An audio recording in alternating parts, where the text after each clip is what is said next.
I wasn't supposed to stay long.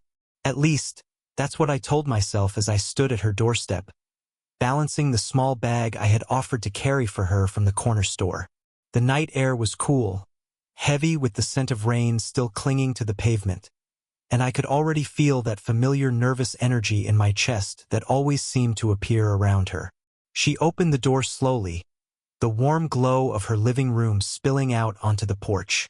She looked different in this softer light, her hair falling loosely over her shoulders, a simple sweater draped over her frame as though she had just slipped into comfort after a long day. There was nothing staged about her appearance, and maybe that was why I found myself staring a moment too long. She didn't need effort to look captivating. Her eyes flicked down to the bag in my hands before returning to meet mine. A small smile curved her lips, one that carried both amusement and something harder to read. "That's bold of you," she said lightly, her voice carrying that low, measured tone I had always noticed, like every word had been considered before being offered. I shifted on my feet, suddenly aware of how young I must look standing there, caught in the amber frame of her doorway. But I forced a smile back, one that mirrored her confidence, even if mine was half-performed. "So is inviting me in?" I replied, the words slipping out before I could second-guess them. For a heartbeat, neither of us moved. The sound of distant traffic filled the silence, along with the faint ticking of a clock I could hear inside her home. Then, with the smallest tilt of her head, she stepped aside, holding the door open just a little wider. Her house smelled faintly of jasmine and old books, a scent that settled into me the moment I crossed the threshold. I tried not to look too curious, though my eyes betrayed me. Tracking the shelves lined with photographs, the arrangement of cushions on the couch, the way 2 wine glasses were already waiting on the side table as if she had been expecting someone. The air felt different inside, not tense exactly, but charged in a way that made me hyper-aware of my own movements. I placed the bag down on the counter where she gestured and watched as she brushed a stray lock of hair behind her ear, her fingers lingering a second too long as though she'd forgotten I was watching. I realized then that this wasn't just a polite thank you for carrying her groceries. Inviting me in meant something more, whether she intended it or not. And as I stood there, trying to look casual in a room that wasn't mine, I felt the quiet weight of possibility pressing in from all sides. Something had shifted, subtle but undeniable, and neither of us seemed eager to push it back into place. The first thing I noticed as I followed her into the living room was how alive the space felt with her presence. It wasn't the kind of house that tried too hard, no polished perfection or magazine-like neatness, but it carried her touch in every corner.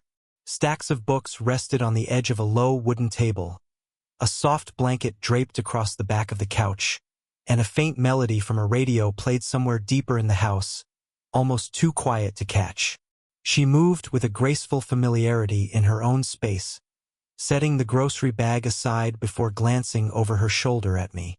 For a moment, I just stood there, awkwardly deciding whether I should sit or wait to be told. She noticed, of course, and with a soft laugh said, "Relax, you look like you're about to be interviewed." I smiled, though I could feel the heat rise in my cheeks. Her humor always had that effect, disarming me in ways I wasn't prepared for. She gestured toward the couch, and I sank into it, the cushions sinking around me in a way that made me feel both comfortable and slightly too aware of myself. When she returned from the kitchen, she carried 2 glasses of wine. The deep red liquid caught the light as she set them down on the table with an ease that suggested this was her ritual, something she did at the end of her day to unwind. I wondered, not for the first time, if she had expected to share this moment with someone else, or if, against her better judgment, she had decided I would be enough company. She handed me one of the glasses, and in that small exchange our fingers brushed. It wasn't deliberate, not on her part at least, but the effect was undeniable. Her skin was warm, and the brief touch felt like a spark passing between us, though I kept my expression steady, as though it hadn't startled me. We talked easily at first, the way 2 people might when filling quiet spaces, about the weather, about the small errands of the day. But soon her tone shifted, lighter, almost playful. "You really don't mind being here with someone twice your age?" she asked, leaning back against the couch. Her eyes narrowed as though she were testing me. I met her gaze, holding it longer than I normally would. "I wouldn't be here if I did." She gave a small smile at that, one corner of her mouth lifting as if amused by my boldness, though her eyes carried something more serious. For the first time, I saw her weighing the moment, deciding if she should let it continue or gently push it back to something safer. Instead, she let the silence linger. The lamp cast a golden glow across her features, and I caught myself memorizing them. The curve of her jaw, the way her hair framed her face, the delicate lines that spoke of years lived fully, gracefully. It struck me then how natural it felt to sit in that room with her, even with the unspoken weight between us. And as I lifted the glass to my lips, I wondered if she felt it too. That quiet, impossible pull neither of us seemed willing to name. The wine softened the edges of the silence between us, but it didn't erase it. If anything, it made the pauses feel more intentional, as though we were both listening for something beneath the words. I sat across from her now, the small wooden table between us, though the space felt narrower than it looked. She traced the rim of her glass with a fingertip, her eyes following the motion as if it gave her courage. Then, without looking at me, she said, "You do realize I haven't invited anyone in like this in a long time." Her voice was steady, but I caught the hesitation in it. The way she spoke as though confessing something she hadn't planned to say. I leaned forward slightly, elbows resting on my knees. "Then I should feel honored," I said softly, though I wasn't trying to make light of it. That earned me the faintest laugh, but it was short-lived. She finally lifted her gaze to mine, and there was no amusement there, only a sharp kind of honesty. "You're too young," she said, not cruelly, not even firmly, just as if she were stating a fact she wished she could ignore. The words sat between us, and for a moment I didn't know how to answer. The truth was, I had thought about it, about the way people would look at me if they knew, about how much easier it would be to keep my distance. But sitting there, watching the vulnerability in her expression, I realized the only answer I could give was the one that felt truest. "I don't see you that way," I said at last. "Not as too old. Not as anything less than impossible to ignore." Her lips parted slightly, as though she wanted to respond but didn't know how. I watched her fingers tighten around the stem of her glass, holding onto it like a tether. For the first time since I'd stepped inside, her confidence seemed to slip, replaced by something softer, something that looked a lot like fear. "You don't know what you're saying," she murmured, her eyes falling to the floor. I hesitated, then let my voice drop lower. "Maybe not, but I know how I feel sitting here." That caught her attention. Her eyes lifted again, and there was something searching in them, like she was trying to measure how much of my conviction was real and how much of it was the recklessness of youth. I didn't look away. The air felt heavy, charged with the words we hadn't spoken yet. I could hear the hum of the refrigerator in the kitchen, the ticking of the wall clock marking each second that passed without either of us breaking. Finally, she sighed, leaning back against the couch as though the weight of the moment had worn her down. "You make it sound so simple," she said quietly. I shook my head. "No, just worth it." For the first time that night, her expression softened, almost tender. And though neither of us moved closer, it was clear that some invisible line had shifted. We were no longer two people passing the time over a glass of wine. We were standing at the edge of something far more dangerous and far more real. She rose from the couch as if the weight of our conversation had grown too heavy for her to sit still.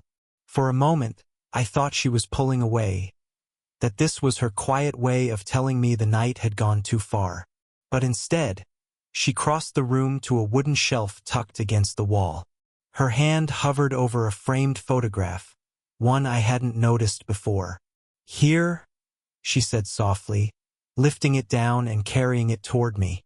The picture showed her years younger, standing with a group of friends on a beach, the edges sun-bleached and curling slightly from time. This feels like a lifetime ago. I leaned closer to look, and as she lowered herself onto the couch beside me, her shoulder brushed against my arm.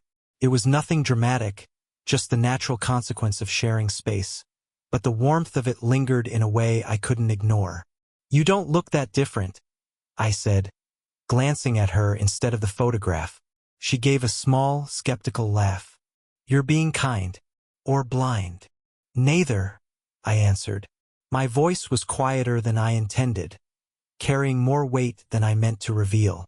Her smile faltered at that, just slightly, as though my words had pressed too close to something she tried to keep guarded. For a long second, she said nothing, only turned the picture frame in her hands, the glass catching the lamplight. I could feel her presence beside me more than I saw it. The heat of her shoulder against mine, the way her perfume, faint, floral, understated, rose and fell with her breaths. I told myself not to lean closer, not to cross into something she might regret. But the silence stretched, and every small detail, the brush of her hair against her cheek, the curve of her hand as it rested lightly on her knee, drew me in without asking permission. She shifted, turning to look at me fully now. Our faces were only a foot apart. "You're not supposed to say things like that," she murmured. "Why not?" "Because—" Her voice trailed off, but her hand moved, just a fraction, resting lightly on my forearm as though to steady herself. The touch was feather-soft, tentative yet deliberate. The effect was immediate. My pulse quickened, every nerve alive beneath the warmth of her fingers. I didn't move away, couldn't. Her hand lingered there, and for a moment neither of us breathed too deeply, afraid the spell would break. She laughed then, but it was a fragile sound, her eyes lowering as though embarrassed by her own boldness. "You make it too easy to forget how this will look." I swallowed, my throat dry, and said quietly, "Maybe how it feels matters more." Her eyes lifted back to mine, searching, uncertain, but unwilling to let go.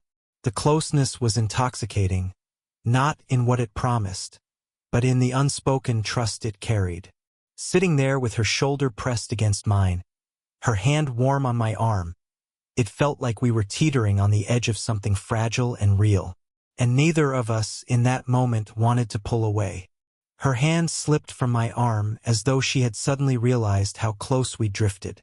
She drew in a slow breath, stood up, and crossed the room with an energy that felt restless, almost defensive. I watched her pace toward the bookshelf again, fingertips grazing the spines of her books, as if touching something familiar could steady her. "This is reckless," she said finally, her back turned toward me. The firmness in her tone wasn't anger. It was a shield, a way of protecting herself from what she feared would come next. I stayed seated, not wanting to crowd her, though every part of me wanted to close the distance. "Why?" I asked softly. She turned then, arms folding across her chest. "Because you're too young. Because people talk. Because I'm supposed to know better." Her eyes flicked to mine and held there, steady but vulnerable. "And because you'll wake up one day and realize I was nothing more than a mistake you didn't see coming." The words hit me harder than I expected, not because I believed them, but because I could see she did. The way her jaw tightened, the way she kept her arms folded like armor. It wasn't the fear of me she was fighting. It was the fear of herself, of hoping for something she'd already convinced herself couldn't last. I rose slowly, careful not to startle the fragile balance between us. "You think I haven't thought about all of that?" My voice was low, steady. "I know what this looks like. I know what people would say. But I also know how it feels, being here, with you." Her lips pressed together as if she wanted to believe me but couldn't let herself. She turned her face slightly, hiding her expression in the half-shadow cast by the lamplight. "You make it sound simple." "It isn't," I admitted. I moved a step closer, not too much, just enough that she could feel I wasn't afraid to bridge the space if she let me. But I'd rather face something complicated and real than walk away pretending none of this matters. For a long moment she didn't speak. I could hear the faint hum of the refrigerator, the tick of the wall clock counting every second of her silence. She unfolded her arms at last, her hands falling loosely at her sides. And when she looked at me again, her eyes carried a fragile mixture of defiance and longing. "You don't understand what it's like," she whispered. I held her gaze. "Then show me." Her breath caught, just barely, before she shook her head and turned away again. But this time her movements lacked conviction. She wasn't running. She was stalling, afraid of the very thing she wanted. The room felt heavier now, charged with everything unsaid. I didn't push further, but I also didn't back down. I simply waited, knowing the hardest battles weren't the ones fought between us, but within her. And in that silence I realized this wasn't just about me convincing her. It was about her convincing herself she deserved to feel something again. The silence between us stretched long enough that I began to wonder if I'd gone too far. She stood by the bookshelf, arms loosely at her sides now, her body angled away from me as though retreating into thought. I stayed still, giving her the space to breathe, though every part of me wanted to close the distance. Then, almost imperceptibly, she shifted. A sigh escaped her lips, the kind that carried years of weight in a single exhale. She crossed the room again. Slower this time, measured, as if each step was a negotiation with herself. When she finally sank back onto the couch beside me, she didn't look at me right away. Her hand brushed lightly against mine on the cushion, tentative, like she was testing how far she could go without unraveling. My chest tightened, but I didn't move.